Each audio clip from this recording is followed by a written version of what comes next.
बच्चों, मैं आपकी हिंदी की अध्यापिका दर्शना।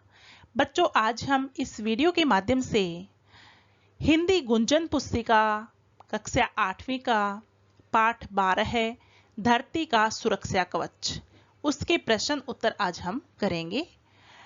तो सबसे पहले तो हम जान लेते हैं कि इस पाठ के लेखक कौन हैं। तो ये पाठ लिखा था देवेंद्र मेवाड़ी जी ने। ठीक है, देवेंद्र मेवाड़ी ने। और धरती का सुरक्षा कवच क्या है, हम सबको पता है क्या है। तो धरती का सुरक्षा कवच है ओजोन परत। ठीक है, तो प्रस्तुत पाठ में धरती का सुरक्षा कवच उसका जिक्र किया गया है कि यह पाठ जो है वो एक पत्र विद्या के रूप में लिखी गई है देवेंद्र जी ने। और उनको है ना, विज्ञान संबंधित विषय जो होते थे वो बहुत ही सरलता से समझाते थे। तो इसके बारे में उन्होंने बहुत सारे पाठ लिखे हैं और इस पाठ में ओजोन परत के बारे में महत्वपूर्ण जानकारी दी है। लेखक क्या चाहते हैं कि ओजोन परत की सुरक्षा जो है वो हम सबकी सुरक्षा है और ये हम सबको भी पता है। तो इस पाठ से हमें शिक्षा भी मिलती है कि ओजोन परत की सुरक्षा हमें करनी चाहिए, कि एनवायरनमेंट को हमें शुद्ध रखना चाहिए। तो प्रस्तुत पाठ के अनुसार लेखक जो है अपने पत्र में अपनी पोती पल्लवी को संबोधित करते हुए कहते, उसको बुलाते हैं कि प्रिय पल्लवी, तुम्हारा पत्र पाकर मुझे बहुत खुशी हुई। मुझे खुशी है कि तुमने नई चीजों को सीखने और नई बातों को जानने की ललक है। पल्लवी, तुमने अपने पत्र में लिखा कि दादाजी यह ओजोन का कवच क्या होता है, इसे पृथ्वी का सुरक्षा कवच क्यों कहते हैं। तो वो क्या है कि अपनी पोती को, ठीक है, अपने पुत्र की बेटी को रिप्लाई देते हैं इस बात का। और इस पाठ में जिक्र किया है कि पल्लवी, मैं समझ गया तुम्हें अचानक ओजोन की याद क्यों आई, क्योंकि अखबार में पढ़ा होगा तुमने कि ओजोन परत में छेद हो रहा है और यह चिंता का विषय भी है। ठीक है बच्चों, हम सबको भी पता है ओजोन परत में छेद हो रहा है, यह चिंता का विषय है। आने वाले समय में हानिकारक किरणें बहुत ही जल्द पृथ्वी पर पहुंच जाएगी, इसलिए हमें अभी से चौकन्ना रहना पड़ेगा। और 16 तारीख को विश्व ओजोन दिवस के रूप में मनाया जाता है, यानी कि 16 सितंबर। ठीक है, ये भी ध्यान रखना है हमें। तो इस प्रकार वायुमंडल को हमें क्या है, समझना होगा। और अपनी पोती से वह सवाल कर रहे हैं वायुमंडल क्या होता है, उसमें कौन कौन सी गैसें होती हैं, वो सब बताते हैं वो। और बताते हैं कि हमारे पृथ्वी से कितने किलोमीटर की ऊंचाई पर ओजोन परत है और किस प्रकार हम इसकी सहायता कर सकते हैं, किस प्रकार रक्षा कर सकते हैं, कौन सी किरणें जो है वो पृथ्वी पर आती हैं। यही सब इस पाठ में पढ़ाया गया है कि कौन से रसायन हैं वो कहां से आते हैं और क्यों आते हैं। तो इसी प्रकार उन्होंने बताया है इस पाठ में रसायन पदार्थ जो होते हैं उनका हम जितना कम उपयोग करेंगे, ओजोन का सुरक्षा कवच उतना ही मजबूत रहेगा। ये तो संक्षेप में मैंने पाठ के बारे में बताया। अब मैं बताने जा रही हूं प्रश्न उत्तर। तो आइए शुरू करते हैं। पहले पाठबोध मौखिक प्रश्न। पल्लवी को ओजोन की याद क्यों आ गई। पल्लवी कौन थी, देवेंद्र जी हैं जो लेखक हैं इस पाठ पे, धरती का सुरक्षा कवच की, उसकी पोती थी। ठीक है, तो पल्लवी ने अखबार में पढ़ा था कि ओजोन की परत में छेद हो रहा है और वह कमजोर पड़ रही है, इसलिए उसे ओजोन की याद आ गई। फिर है ख, समताप मंडल या स्ट्रेटोस्फीयर किसे कहा जाता है। तो बच्चों, धरती से 15 से 40 किलोमीटर की ऊंचाई में पाने जाने वाली परत क्या होती है, समताप मंडल कहलाती है। ठीक है, धरती से, हमारी धरती से ऊंचाई की ओर 15 से 40 किलोमीटर की ऊंचाई में पाई जाने वाली परत समताप मंडल कहलाती है। आगे है ग, ओजोन की परत को सुरक्षा कवच क्यों कहते हैं। तो ओजोन की परत धरती पर आने वाली तेज पराबैंगनी किरणों को ऊपर ही रोककर उसे सुरक्षा प्रदान करती है, इसलिए उसे धरती का सुरक्षा कवच कहा जाता है। ठीक है, क्योंकि ओजोन परत जो है वो ऊपर की तरफ से पराबैंगनी किरणें आती हैं जो कि हमारे लिए बहुत हानिकारक हैं, उनसे कैंसर जैसी भयंकर बीमारियां हो सकती हैं। तो उन किरणों को कौन ओट लेती है ऊपर की तरफ, ओजोन परत, तो इसलिए ओजोन परत जो है उसको हम सुरक्षा कवच कहते हैं। घ है, ओजोन परत कमजोर कैसे पड़ जाती है? हानिकारक रसायनों से बने क्लोरीन के परमाणु ओजोन को तोड़ देते हैं। ठीक है, हानिकारक रसायन जो होते हैं, आजकल तो बहुत सारे रसायनों का हम प्रयोग करते हैं, उससे बने क्लोरीन के परमाणु ओजोन को तोड़ देते हैं। इससे ओजोन की परत कमजोर हो जाती है। ठीक है, ये घ जो है वो हमारा पूर्ण हुआ। अब है लिखित, देवेंद्र मेवाड़ी को अपनी पोती का पत्र पढ़कर खुशी क्यों हुई? तो क्यों हुई? देवेंद्र मेवाड़ी को अपनी पोती का पत्र पढ़कर खुशी क्यों हुई? कि पत्र में उनकी पोती ने नई चीजों को सीखने और नई बातों को जानने की जिज्ञासा प्रकट की थी, इसलिए श्री मेवाड़ी को पत्र पढ़कर खुशी हुई, क्योंकि वो पूछ रही थी कि ये ओजोन परत क्या होती है। ठीक है, ये सब अपने दादाजी से प्रश्न पूछ रही थी। तो दादाजी को क्या लगा कि नई चीजें सीखने की जिज्ञासा रखती है, तो इसलिए उनको खुशी हुई। क्योंकि हमारे पेरेंट्स जो होते हैं उनसे हम अगर कुछ प्रश्न पूछते हैं तो वो खुश होते हैं कि हमारा बच्चा कुछ जानने की इच्छा रखता है। ठीक है, तो ये हो गया क। आगे है ख, पल्लवी सामने होती तो दादाजी को वायुमंडल के बारे में क्या बताती? तो बच्चों, सामने होने पर पल्लवी मुंह बनाकर दादाजी से कहती, क्या दादाजी मैं इतना भी नहीं जानती कि पृथ्वी के चारों ओर रजाई की तरह वायुमंडल की परत लिपटी है, उसी में हम सांस लेते हैं। ठीक है, तो ये क्या है, कल्पना की गई है कि पल्लवी सामने होती तो दादाजी को वायुमंडल के बारे में क्या बताती। तो फिर है ग, वायुमंडल में मुख्य रूप से कौन सी दो गैसें होती हैं और उनका प्रतिशत कितना है?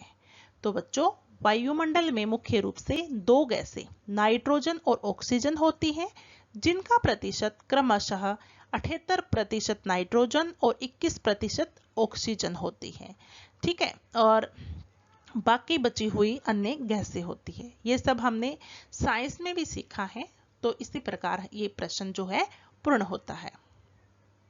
आगे है घ, पराबैंगनी किरणें कैसे लाभदायक हैं और कैसे हानिकारक? तो बच्चों, वायुमंडल की मोटी परतों को पार करके हम तक पहुंचने वाली पराबैंगनी किरणें हल्की होती हैं।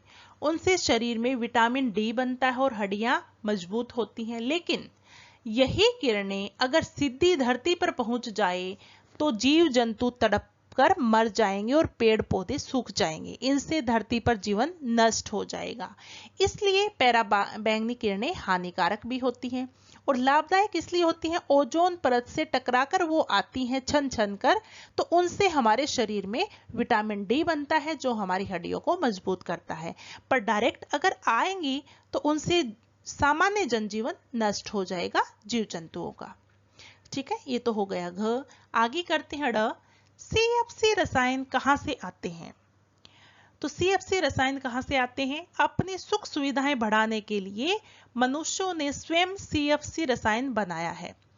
ये रसायन हमारे फ्रिज, एयर कंडीशनर, स्प्रे करने वाली चीजों, कलपुर्जों की सफाई करने वाले द्रव्य पदार्थों और खुशबूदार डीओ में मौजूद होते हैं। पर फिर भी देखो, पता होते हुए भी हम हर रोज डीओ का प्रयोग करते हैं, हर रोज क्या है, फ्रिज यूज करते हैं, हर रोज एसी में सोते हैं, पर इनसे सीएफसी रसायन निकलते हैं। तभी तो बोलते हैं अगर फ्रिज में कुछ भी सामान आप रखते हैं तो ढक कर रखिए, क्योंकि खुले सामान में वो रसायन घुस जाते हैं जो हमारे सेहत के लिए बहुत हानिकारक होते हैं। ठीक है, तो इसलिए ये भी आपको ध्यान रखना है। और बच्चों, यहाँ पर है अगला प्रश्न, पाठ के आधार पर सही शब्द भरकर रिक्त स्थान की पूर्ति कीजिए। तो रिक्त स्थान आपको पता है कहां पर है, तो पूरा वाक्य मैंने यहाँ पर लिखा है, आप समझ जाना कि पृथ्वी के चारों ओर रजाई की तरह वायुमंडल की परत लिपटी है। किसकी परत लिपटी है? वायुमंडल की परत लिपटी है। दूसरा है, सुबह सुबह सूरज की धूप सेकनी चाहिए, इससे हमारे शरीर में विटामिन डी बनता है। ओके, कौन सा विटामिन बनता है? Vitamin D. फिर है, पराबैंगनी किरणें अगर सीधी धरती पर आ जाएं तो जीव जंतु तड़पकर मर जाएंगे। कौन सी किरणें? पराबैंगनी किरणें।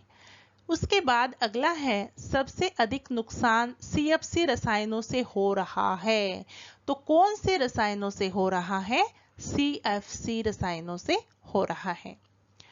अगला है, सभी देश ओजोन के सुरक्षा कवच को बचाने की कोशिश कर रहे हैं ताकि पृथ्वी पर जीवन संकट में न पड़े। तो किसके सुरक्षा कवच को बचाने की कोशिश कर रहे हैं? ओजोन के। ये हमारा प्रश्न पूर्ण होता है। अब हम चलते हैं अगले प्रश्न की तरफ। है पठित गद्यांश पर आधारित प्रश्नोत्तर। कि पठित गद्यांश पढ़ना है, उसके आधार पर उत्तर देना है आपको। पहला है, पराबैंगनी किरणों के सीधे धरती पर आने का क्या प्रभाव होगा। मैंने यहाँ पर केवल प्रश्न उत्तर लिखे हैं, आपको गद्यांश अच्छे से पढ़ना है, फिर प्रश्नों के उत्तर देने हैं। तो पराबैंगनी किरणों के सीधे धरती पर आने से जीव जंतु तड़पकर मर जाएंगे, पेड़ पौधे सूख जाएंगे और धरती पर जीवन नष्ट हो जाएगा। ठीक है। फिर है दूसरा प्रश्न, वैज्ञानिक किस बात की चेतावनी दे रहे हैं। तो बच्चों, वैज्ञानिक चेतावनी दे रहे हैं कि ओजोन की परत में छेद हो रहा है, इस परत को बचाना आवश्यक है। ठीक है। वैज्ञानिक बार बार हमें बोलते हैं कि ओजोन परत में छेद हो रहा है, तो यहाँ पर कम ये CFC रसायनों का प्रयोग कीजिए। फिर है, सुरक्षा कवच को कमजोर करने वाले रसायन का नाम लिखिए कि कौन कौन से रसायन हैं। क्लोरोफ्लोरोकार्बन, नाइट्रोजन ऑक्साइड और हवाई जहाजों से निकलने वाली गैसों का धुआं, यही सब जो हैं वो सुरक्षा कवच को, ओजोन परत की सुरक्षा कवच को कमजोर कर रहे हैं। इसी के साथ हमारे गद्यांश पर आधारित प्रश्नोत्तर पूर्ण होते हैं। अब अगला प्रश्न हम करते हैं। सही विकल्प चुनकर लिखिए। यहाँ पर 2 से 3 विकल्प दिए हैं, जो सही है वो करना है। पोती का पत्र पढ़कर दादाजी क्या याद करते हैं। तो पोती का पत्र पढ़कर दादाजी अपने बचपन के दिन याद करते हैं। ओजोन कहाँ पाई जाती है। तो ओजोन, जैसा कि हमने शुरुआत में पढ़ा था, 15 किलोमीटर से ऊंची हवा की परतों में पाई जाती है। तेज पराबैंगनी किरणें पृथ्वी तक क्यों नहीं पहुंच पाती। ओजोन परत द्वारा ऊपर रोक लिए जाने के कारण। ओजोन को सबसे अधिक नुकसान किससे हो रहा है। CFC रसायनों से। कौन से रसायनों से? CFC रसायनों से। ठीक है। ये तो हमारे हो गए सही विकल्प चुनकर लिखिए। आगे है मूल्य परक प्रश्न कि पर्यावरण संरक्षण के अभाव से होने वाली किन्हीं 5 हानियों का उल्लेख कीजिए। पर्यावरण की संरक्षण के अभाव में मौसम चक्र लगातार अनियमितता की ओर बढ़ रहा है, अनियमित नहीं है मौसम। ठीक है। पहले क्या है कि जैसे यहाँ पर पहाड़ी एरियो में ज़्यादा गर्मी नहीं होती थी, अब जहाँ देखते हैं हम मुंबई इलाके में भी कितनी गर्मी बढ़ गई है और सर्दी भी हो गई है। तो इस प्रकार से मौसम चक्र लगातार बदल रहा है। बीमारियां बढ़ रही हैं, वर्षा के अभाव में सूखे की स्थिति उत्पन्न हो रही है, उत्पादन स्तर भी इसका प्रभाव देखने को मिल रहा है। पृथ्वी का जल स्तर लगातार कम हो रहा है। जल स्तर क्या है? कम हो रहा है। क्या हमारा सुरक्षा कवच लगातार कमजोर पड़ रहा है? बिल्कुल, हमारा सुरक्षा कवच जो है वो हर रोज कमजोर पड़ता जा रहा है। ठीक है। इस प्रकार से हमने 5 हानियों का जिक्र किया। अब करते हैं हम अगला प्रश्न। अब है भाषा ज्ञान, स्त्रीलिंग और पुल्लिंग शब्द। यहाँ पर स्त्रीलिंग शब्द अलग दिए हैं और पुल्लिंग अलग। देखो बच्चों, स्त्रीलिंग क्या होते हैं? जो शब्द स्त्री जाति का बोध करवाते हैं उन्हें स्त्रीलिंग शब्द कहते हैं। पुल्लिंग क्या होते हैं? जो शब्द पुरुष जाति का बोध करवाते हैं उन्हें पुल्लिंग कहते हैं। तो यहाँ पर स्त्रीलिंग शब्द छांटेंगे हम। स्त्रीलिंग है खुशी, पृथ्वी, परत, चीज, किरण। और पुल्लिंग हर्ष, कवच, वायुमंडल, अनुमान, प्रकाश। ठीक है। क्योंकि हम बोलने से ही अगर शब्द को कई बार क्या होता है, आपको कंफ्यूजन हो जाता है स्त्रीलिंग है या पुल्लिंग। आपको करना क्या है फिर? आपको वाक्य में प्रयोग करके देखना है शब्द को, और अब एकदम सामने निकल कर आ जाएगा कि ये स्त्रीलिंग है या पुल्लिंग है। तो ये टेक्निक भी आप अपना सकते हैं। ओके, अब हम करते हैं द्वंद्व समास। तो बच्चों, द्वंद्व समास क्या होता है? जिस समास में दोनों पद प्रधान हो वो समास द्वंद्व समास कहलाता है।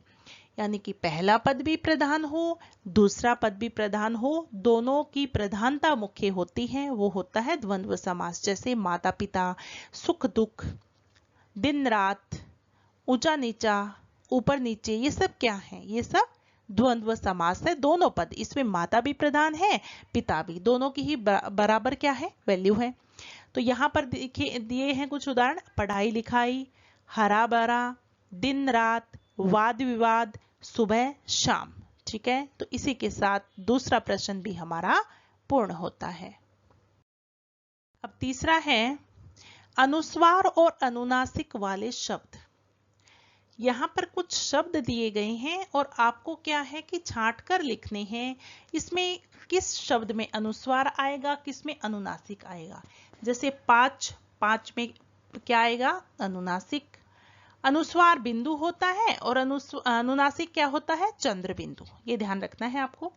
अनुस्वार जो है वो पंचम वर्ण का काम करता है और अनुनासिक अपने आप में ही संपूर्ण है।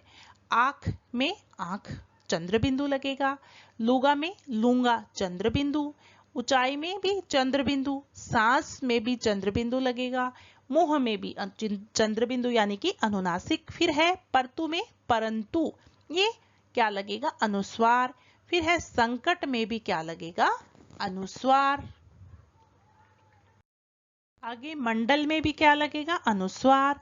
अंतरिक्ष में भी अनुस्वार लगेगा, जंतु में अनुस्वार लगेगा और अंग्रेजी में भी अनुस्वार ही लगेगा। ठीक है, तो इस प्रकार ये प्रश्न हमारा पूर्ण होता है। र के विभिन्न रूपों का वर्णन करना है कि यहाँ पर तीन तीन उदाहरण र के रूपों के लिखिए कि र कौन कौन से रूप होते हैं र के। एक तो संपूर्ण र होता है, जैसे सागर में आया है। एक र वर्ण के ऊपर लगता है छत पर, वो र सूर्य में आया है। एक है पैर में लगता है, प्रकार। एक भी नीचे ही लगता है, वो ट और ड के ही लगता है। हमेशा ध्यान रखना, ट और ड के पैर में र आएगा। जैसे ट्रक लिखते हैं हम, हाइड्रोजन लिखते हैं, वो र। तो यहाँ पर मैंने चार चार उदाहरण दिए हैं। संपूर्ण र सागर, विरल, जानकर, परत। ठीक है, पूरे र का जिक्र हुआ है। फिर आधा र सूर्य, हर्ष, कार्बन, बहिर्मंडल। ओके, ये ऊपर लगेगा। फिर पैर में लगेगा प्रकार, क्रिप्टान, अंग्रेजी फ्रिज, ये पैर में लगा है। उसके बाद है नीचे पैर में ही लगेगा पर ट और ड वर्ण के नीचे, truck, hydrogen, nitrogen, stratosphere. Okay, ये तो हो गए र के विभिन्न रूप। अब है पांचवा प्रश्न कि सरल, संयुक्त और मिश्रित वाक्य जो हैं वो आपको बताने हैं कि ये वाक्य कौन सा है। तो आइए देखते हैं। वे हल्की होती हैं और शरीर को लाभ पहुंचाती हैं। तो बच्चों, योजक चिन्ह से अगर कोई वाक्य जोड़ दिया जाता है वो संयुक्त वाक्य होता है। संयुक्त वाक्य में दो साधारण वाक्य जुड़े होते हैं। यहाँ पर वे हल्की होती हैं, एक तो ये हो गया, और एक हो गया शरीर को लाभ पहुंचाती हैं। दो वाक्य हैं, दोनों साधारण वाक्य हैं और दोनों ही और के साथ जोड़ दिए गए हैं, तो संयुक्त वाक्य हो गया। फिर है तुम्हारा पत्र पाकर मुझे बहुत खुशी हुई। इसमें एक ही तो क्या होती है? क्रिया होती है, और एक ही क्या होता है? ये संज्ञा सर्वनाम होता है।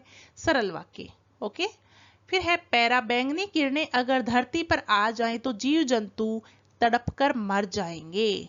तो एक वाक्य दूसरे पर आधारित है। आ जाएं तो क्या होगा? जीव जंतु तड़प कर मर जाएंगे, मतलब कैसे? पैरा बैंगनी किरणें अगर धरती पर आ जाएं तो ताकि, की, इसलिए, ये अगर शब्द लगा दिए जाएं तो समझ जाइए कि मिश्रित वाक्य हैं। मिश्रित वाक्य में दो वाक्य होते हैं और एक वाक्य दूसरे वाक्य पर आधारित होता है। फिर है तुम्हें पता होगा कि 16 सितंबर को विश्व ओजोन दिवस के रूप में मनाते हैं। तो यहाँ पर की शब्द का प्रयोग हुआ है, इसका मतलब ये भी क्या है, मिश्रित वाक्य है।